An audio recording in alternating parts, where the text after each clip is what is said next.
Not every country is remembered for its heroes. Some were made immortal by their monsters.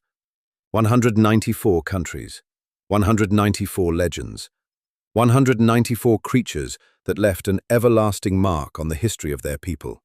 From country to country, from legend to legend. Join me. Djibouti. Dhegdheer.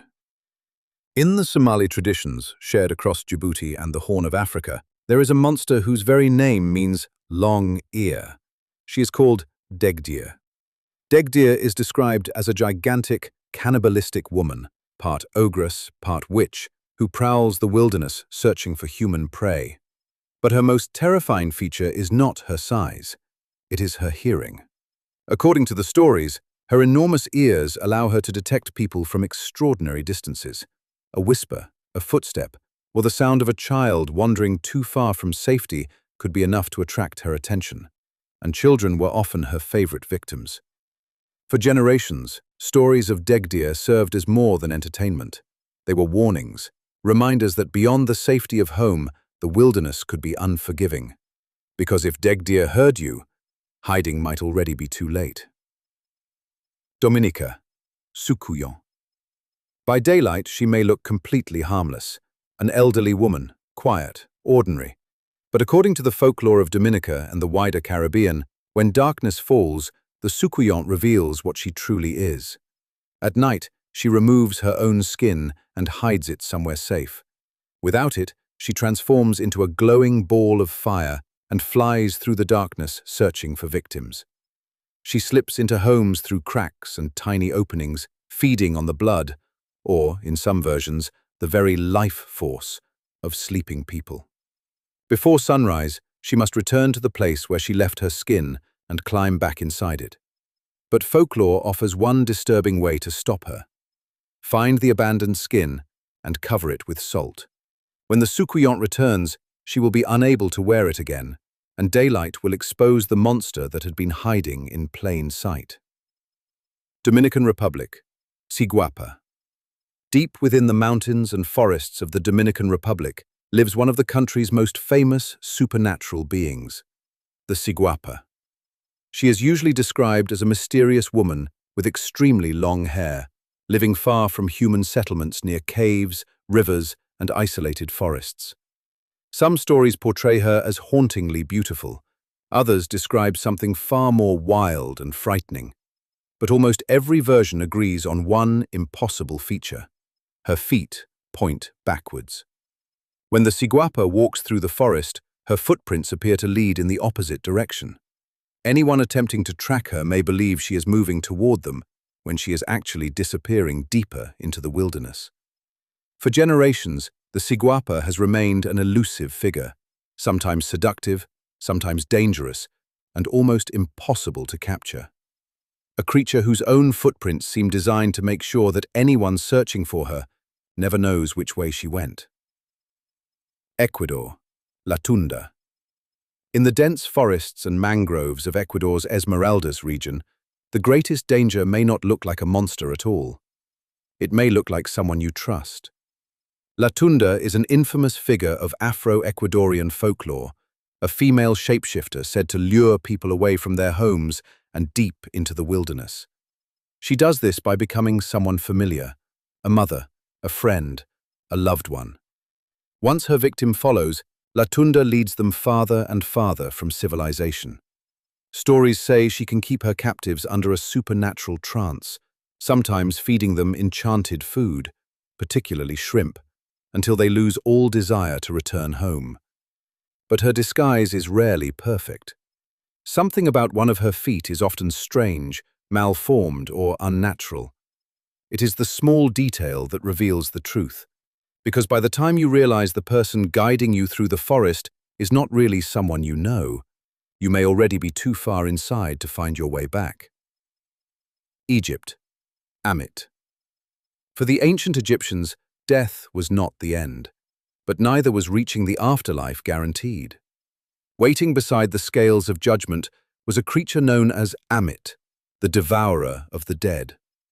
Her body combined three of the most dangerous animals known to ancient Egypt: the head of a crocodile, the front of a lion, and the hindquarters of a hippopotamus.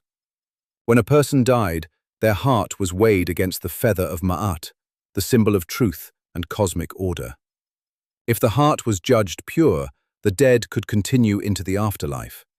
But if it failed the test, Ammit was waiting. She would devour the heart, denying the condemned soul its continued existence beyond death. Ammit was not simply another monster roaming the darkness. She represented something ancient Egyptians may have feared even more than death itself. To die was one thing. To have your soul erased forever was another. El Salvador, La Siguanaba. Late at night, a man walking alone may see a beautiful woman standing beside a river or an empty road. Her long hair hides her face. She appears alone, and she wants him to follow. This is La Siguanaba, one of the most famous supernatural figures in Salvadoran folklore. She allows her victim to follow her into an isolated place. Then she turns around, and the beautiful woman disappears. In her place is a horrifying face, described in different versions as that of a horse, a skull, or something grotesquely inhuman.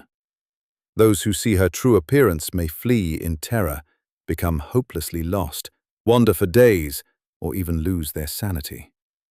Many versions of the legend specifically target unfaithful, drunken, or reckless men traveling at night. The message was simple. The beautiful stranger waiting beside the road may not be waiting for company. She may be waiting for you to come close enough to see her face. Equatorial Guinea, Ngil.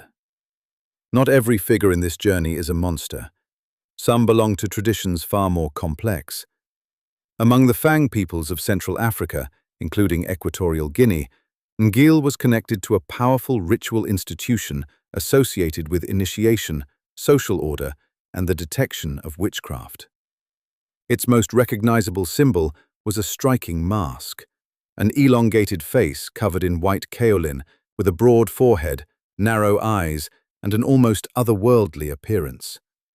Masked members associated with Ngil could appear at night, creating an atmosphere of fear, mystery, and authority. Their purpose was not simply to frighten people. They were connected to investigations, judgments, and the protection of the community from forces believed to threaten it. Today, surviving Ngil masks are preserved in major museum collections around the world. And even without knowing the traditions behind them, their appearance can be unforgettable.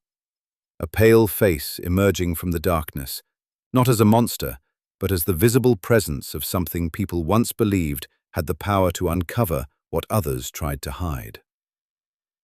Eritrea, Buda. Across parts of Eritrea and Ethiopia, old stories speak of people who may not remain human after sunset. They are associated with a belief known as Buda. According to folklore, certain individuals could appear completely ordinary during the day, but at night, they became hyenas. These supernatural hyenas were associated with the evil eye, witchcraft, graveyards, and mysterious nocturnal attacks. In some stories, they roamed near cemeteries or searched for human remains beneath the darkness. The image of the hyena was especially powerful. It was already an animal of the night, a scavenger whose eerie calls could be heard beyond villages after sunset. But the Buda tradition has a darker human history as well. Accusations of being Buda were sometimes directed at real, marginalized communities and individuals, turning supernatural fear into social persecution. So behind the legend of the hyena lies another kind of warning. Sometimes the monster in a story can become dangerous, even when it never existed. Estonia, Kratt. Imagine building a servant from whatever you can find: old tools, straw, brooms, wood, pieces of metal, then bringing it to life. In Estonian folklore, that creature is called the Kratt. A Kratt is assembled by its owner from ordinary household objects and scraps, then given supernatural life. Once animated, it becomes an incredibly useful servant. Its job is to steal money, grain, food, valuables. Whatever its master demands, the Kratt will attempt to bring home. But there is a problem. A Kratt must always have something to do. If its owner runs out of tasks, the creature may become uncontrollable and eventually turn against the person who created it. Some stories describe fiery versions of the Kratt streaking through the night sky while carrying stolen treasure.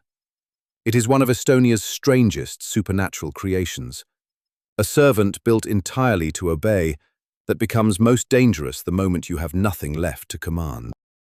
Eswatini, Tikoloshe. In the folklore of southern Africa, including the Siswati traditions of Eswatini, there is a creature people once feared might visit while they slept. The Tikoloshe, also called the Tikoloshe, descriptions vary, but it is usually portrayed as a small, distorted, sometimes hairy humanoid being associated with witchcraft and the night. Some traditions say a malicious person or sorcerer could send a Tikoloshe to torment an enemy. It could frighten people, cause illness, or attack them while they slept. And one of the most famous beliefs surrounding the creature produced an unusual form of protection. Raise the bed.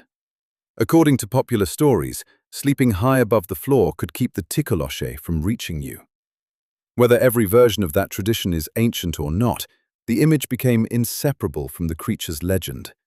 Because when darkness came, the safest place to sleep was supposedly somewhere its short arms could not reach. Ethiopia. Arwe. Long before some of Ethiopia's most famous royal legends begin, the stories speak of a monster ruling through fear.